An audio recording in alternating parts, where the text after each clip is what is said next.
Halo semuanya, Assalamualaikum warahmatullahi wabarakatuh. Salam sejahtera bagi kita semuanya. Jumpa lagi dengan saya Haris di channel YouTube Hariska Vlog Playlist Info Bansos. Pada kesempatan kali ini saya membuat video khusus terkait informasi bantuan pangan non tunai atau BPNT atau sembako. Kaitannya yaitu terkait BPNT yang tidak cair. Di sini akan saya fokuskan yaitu terkait sembako atau BPNT reguler ya. Jadi terkait BPNT atau sembako PPKM, infonya sudah pernah saya upload pada video saya sebelumnya. Linknya bisa Anda klik ya pada video saya di atas ini. Nah, berikutnya terkait BPNT reguler ya, yang bantuannya tidak cair, kira-kira penyebabnya apa saja.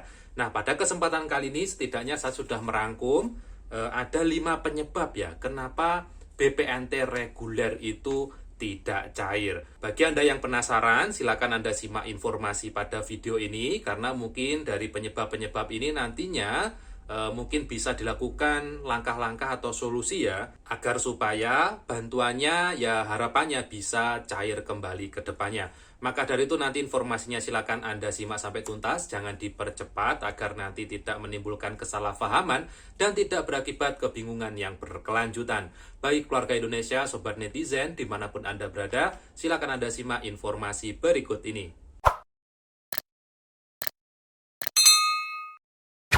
Baik keluarga Indonesia, Bapak Ibu sekalian, para penerima bantuan sosial BPNT atau sembako dimanapun Anda berada, pada kesempatan kali ini banyak sekali request dari netizen khususnya yang menanyakan terkait kenapa bantuan sembakonya itu tidak cair. Nah, pada kesempatan kali ini saya khusus membuat informasi video ini untuk bisa memberikan gambaran kira-kira penyebab tidak cairnya itu apa saja. Setidaknya saya sudah mengelis ya atau mendaftar itu ada 5 penyebab ya. Dari kelima penyebab ini bisa salah satu yang menyebabkan atau bisa semuanya yang menyebabkan bantuan sembako Anda itu tidak cair. Penyebab BPNT tidak cair yang pertama yang sudah saya rangkum adalah data administrasinya itu tidak valid. Maksudnya tidak valid itu bagaimana? Jadi tidak valid itu seperti nama pada KTP dengan nama pada kartu merah putihnya itu berbeda ya. Mungkin berbeda hanya satu huruf saja. Atau mungkin berbeda spasi, atau mungkin berbeda di KTP-nya ada tanda petiknya, di kartu merah putihnya nggak ada. Nah, itu menjadi penyebab utama kenapa bantuan sembakonya itu tidak cair. Jadi kalau Anda mengalami tidak cair, silakan dicek dulu. Yang pertama ini, apakah KTP dengan kartu merah putih Anda itu sudah sesuai atau belum? Kalau belum sesuai, ya berarti itu adalah penyebabnya.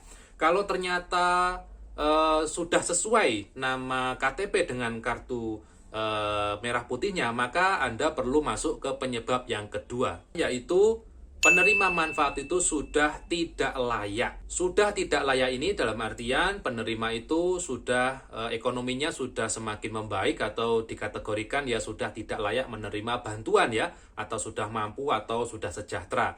Jadi kalau Anda BPNT-nya tidak cair, yang pertama dicek dulu ya, nama KTP dengan KKS-nya sama tidak. Kalau sama, langsung ke poin yang kedua, apakah saat ini secara ekonomi Anda sudah mampu atau belum? Kalau sudah mampu berarti bansosnya jelas tidak cair ya. Tapi kalau keluarga Anda masih masuk kriteria kemiskinan, maka kita cek penyebab yang ketiga. Penyebab yang ketiga mungkin adalah usia kepala keluarga masih di bawah umur 40 tahun. Usia kepala keluarga di bawah 40 tahun ini juga menjadi penyebab kenapa BPNT reguler kali ini banyak yang tidak cair ya. Jadi pada pencairan Agustus kemarin ternyata kepala keluarga yang berusia di bawah 40 tahun dan dia adalah penerima BPNT atau keluarganya ada yang terima BPNT, kebanyakan BPNT-nya itu sudah tidak cair. Jadi penyebab yang ketiga karena usia kepala keluarga masih di bawah 40 tahun.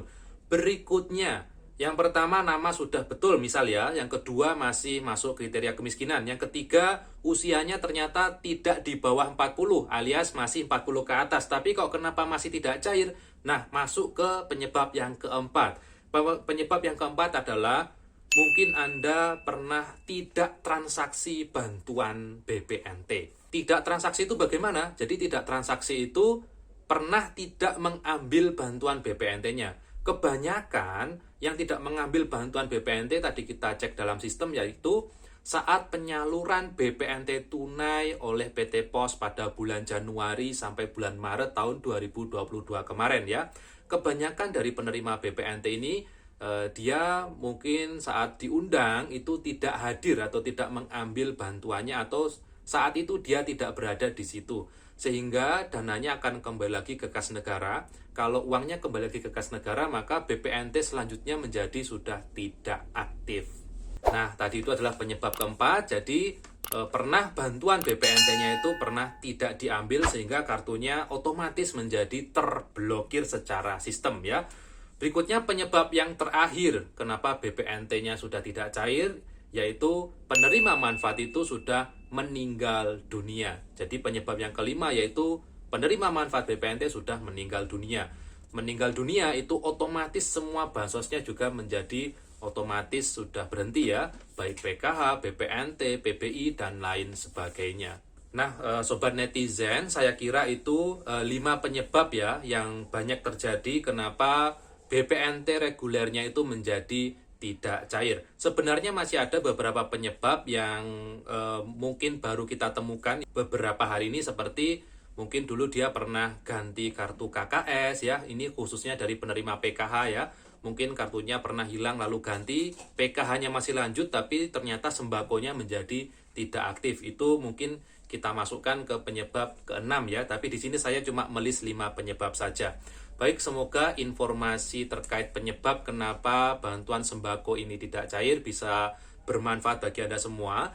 Terkait solusinya bagaimana BPNT ini bisa cair kembali, kebanyakan solusinya yaitu diusulkan program sembako yang baru. Usulnya bisa melalui desa atau kelurahan. Jadi Anda bisa ke desa atau kelurahan, silakan Anda sampaikan ke kelurahan bahwasanya Anda adalah penerima BPNT tapi BPNT tidak cair dan Anda minta untuk diusulkan program BPNT baru.